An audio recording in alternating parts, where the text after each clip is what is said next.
From technology and acquisition to citizen services and mission execution, a culture shift is underway with federal government leaders increasingly seeking out solutions that disrupt the way business has traditionally been done. Here we connect with those government and industry leaders driving this change and driving the real results in support of their agency mission. This is Keeping IT Brief.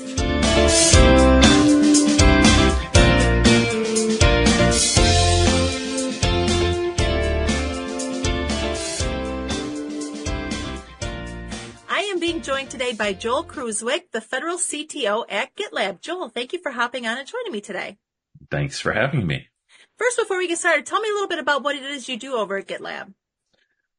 That's an interesting question. I find myself at the point where government policy and technology come together here at GitLab. So I read a lot of policy. I comment on a lot of policy. I try to keep up with it. But then, of course, there's the translation. What does that mean on the product side? How do we keep up with it? How do we make sure we support it? And so I kind of live in that balance all the time, which means some days my head's on my desk after reading too many pages of publications. And other days I find myself enjoying the ride. Right. So tell me a little about the current state of AI technology in the federal government. Where is AI being leveraged to address the specific needs of public sector modernization initiatives? You know, we ran a survey not long ago here at GitLab, and what we found was that there's a lot of AI use already in play. And somewhere around 80% of our survey respondents said, yeah, we're using AI in some way. Now, whether that looks like augmenting software development, whether that looks like chatbot rollouts, it's all over the map. And I think a lot of it right now, too, is experimental. So there's progress being made. We're doing a lot with AI across all the different agencies. And a lot of use cases have actually been published as well, saying here's how we're using AI today. And I think there were about 2,000 last time I looked. But there's a lot of variation in the maturity of it. So it's kind of a difficult question to answer as to where AI is effectively being rolled out. And I think that's the big question. Do you feel like federal government, when it comes to AI, it's a little bit different than just you or I using it because they have to really be secured? Yeah, I think policy, the executive order came out on AI. And once that emerged, it was like a green light. It was go, all systems go. Let's see what we can do with AI. And most policy since then has actually been very supportive of that same thing. And so I think it's interesting because when I engage with AI, I am typically looking to plan a road trip or to get a summary on something really lengthy. But when the government's applying it, a lot of times it's how do we improve civilian experience? How do we look at what the citizens need and try to accelerate our support for that? And so I really like where it's going, and I'm pleasantly surprised, I'll say, by the pace at which AI is being adopted across these agencies. And so I think, originally when I looked at this a couple years back, I thought, boy, I don't know. I don't know where this is all going, right? Like, how long is it going to take? The government's actually been leading the way in some areas, which is quite amazing to me. And I'm thrilled to see how it's going so far. Yeah, it really does seem like it's not going too fast where people are getting super confused, but it's coming out really well. So now let's go further with the topic of software development. How can AI help ensure that code refactoring efforts align with public sector modernization goals like productivity and operational efficiency? Oh, that's a mouthful, isn't it? The whole idea of what we're doing from a modernization perspective, let's hit that first, because the whole software thing, it hinges on what we're trying to do as we modernize software. And so I see a couple of strong emphases when I look at the government today. One, of course, being cloud initiatives, where we're trying to move applications to the cloud, get them out of those data centers, get them off of those mainframes, reduce our cost structures accordingly, and hopefully along the way pick up some of those best in-class cybersecurity components, right? Those those standards that are part of cloud infrastructure that kind of help us uplift everything from a cybersecurity perspective. So all those things are in play. Well, then the question becomes how? What do we do to get there? Because lift and shift, which I've affectionately termed lift and dump a lot of times, we just take things and shove them up into the cloud, and it actually creates more problems for us. There's this refactoring thing that has to occur with software. So when we step back from that, that's a lengthy process. It's a painful process. When I've poked around and asked a lot of developers, hey, what's the worst part of your day? Refactoring comes out at number one almost every time. Why? They don't necessarily know what the last person did in that code. And when you talk with government agencies or you look at some of the initiatives that are underway, some of those initiatives are trying to modernize code that came out when I started coding. And I'll just say that was a while ago. We're not going to talk about how long I've been in tech. But the reality is it's been a while. And so there's applications being used that I haven't used in 25 years. And I think, okay, well, how do we modernize this? How do we move off of software that the coding team isn't no longer, it's not that they're no longer with the agency. They're long since retired. Yeah. Right. So how do we do that? And I think this is where AI really starts to come into play with software development. AI is helping us from the perspective of understanding what that old uncommented code does so that we can better refactor it. We have got to get out of some of these legacy systems. We know that. The government is very aware of that, and they're working towards that, which is great. I think AI is the accelerator for that. And we're starting to see some of those use cases play out where we're trying it. We're playing with it. We're going to see if we can. It's the art of the possible currently. And we're seeing some pretty good success moving off of these old languages that few people still know. And COBOL, I'm looking at you as one of them.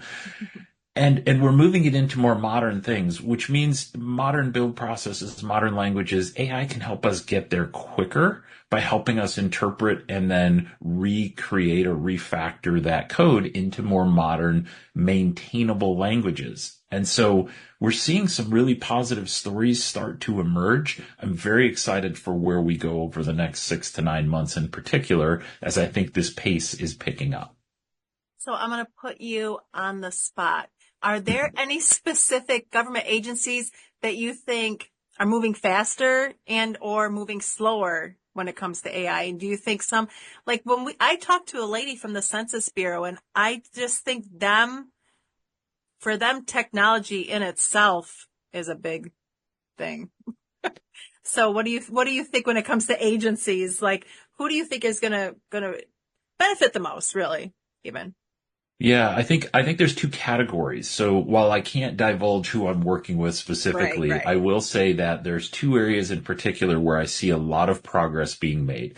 And one is just on the Department of Defense side, right? Each of the armed forces, the work that they're doing, they're very interested in AI and how it helps them move forward quickly.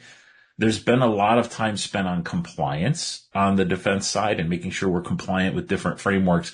AI can help us move that into more of a real-time detection thing. So right. Where we are today, if you're engaging with AI and you decide, hey, I want to, let's go back to my road trip analogy real quick. I want to plan a road trip to destination X, and I have to put that in and say, okay, give me the response. Where we're moving now with AI is into this autonomous world where AI is kind of watching real time and saying, hey, let me plan that trip for you. I see you're driving down this interstate. And if you wanted to do some cool things, here's what you do. Like that's kind of the interpretation. And that can then move into a predictive algorithm. And so from a Department of Defense side in particular, this is of high interest. How do we make sure that we're more protective of our citizens? And I think that's a great use case. But the second one is also interesting. And that's where I see another really high amount of interest. And that's on the civilian agency side. And I think a lot of that is just the cost of running a government infrastructure as it relates to citizen inquiries. Can AI help us with various algorithms, various chatbots, various engagement points to streamline my engagement with government systems? And the answer is overwhelmingly yes. And it's just a matter of the different rollouts. And that's where we see a lot of those use cases in flux right now where, okay, we're trying it, we're checking it out, we're seeing how we can apply AI and what the outcome will be. I spoke to someone from the VA and they're incorporating some, but they are really focused on also not losing that human-centered part too when it comes to that.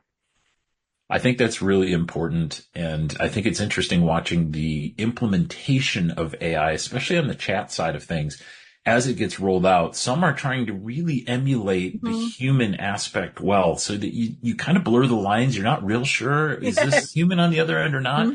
And then there's others saying, we're going to make this really clear. You are interacting with a bot. It's not even going to sound human if you're interacting with it by voice. And then you'll know where that line crosses and you get to a human on the other end. So it's going to be interesting to see which of those models wins. Most of us today are kind of tired of pressing one for a certain menu item when we have a problem. So since GitLab is a leader in the DevSecOps industry, can you discuss how DevSecOps practices complement the use of AI in application modernization, especially in terms of security and compliance? Oh, I would love to. I think one of the things that we see with AI is a lot of headlines around AI doing code development, right? We talk about software development, but we're talking specifically about cranking out new code and cranking it out faster. And the reality is anytime you speed up one part of something, the other parts have to keep up. If I rev the engine in my car, the transmission and the tires and everything else have to help it go. Right. I can't just rev one part and not impact the other pieces. We see the same thing in software development where now all this code is being created. Well, if you don't have AI across the software development lifecycle, it's really hard to speed up the other parts. And so now you end up with these new silos or these new walls in the process. And so I think that's one of the big things that I'm watching is where is AI applied? And it's one of the things I love about how GitLab is doing it today. I'll be honest, I'm a little biased, of course, but it's interesting to watch how if you are creating a lot more code, you're going to need a lot more tests. Well, AI can help you develop, execute those tests, and even debug them. That's current state. Then you want to make sure your code is secured. How do you keep up with all the findings of security? Because you're not going to have perfect code, even coming out of an AI engine. So how do you make sure it's secured? Well, AI can look at the vulnerabilities, implement the changes for you, or at least suggest remediations for you. And so we're seeing AI accelerate each step of software development. And so accordingly, today we see somebody who's adopting these policies and we're just trying to make it all work. But we're seeing a speed up fairly quickly, let's say 2 to 4 months in of, we picked up 25, maybe 50% efficiencies.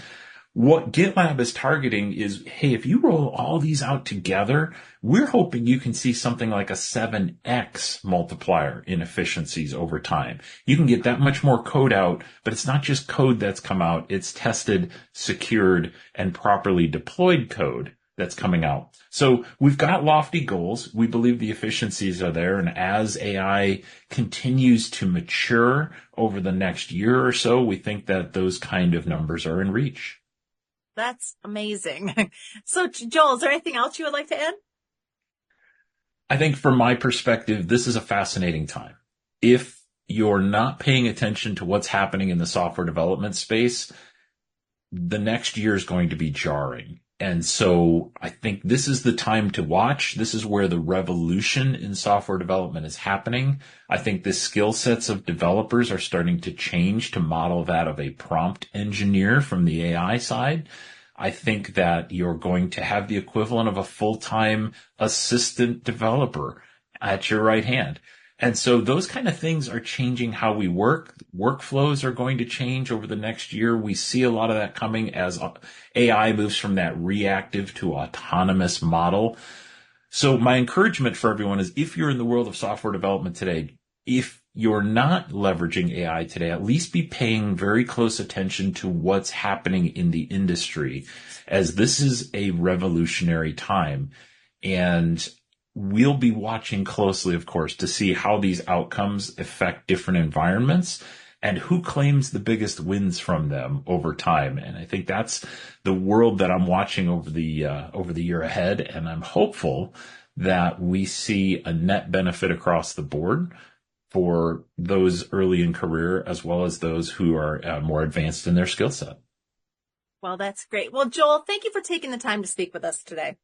Thank you.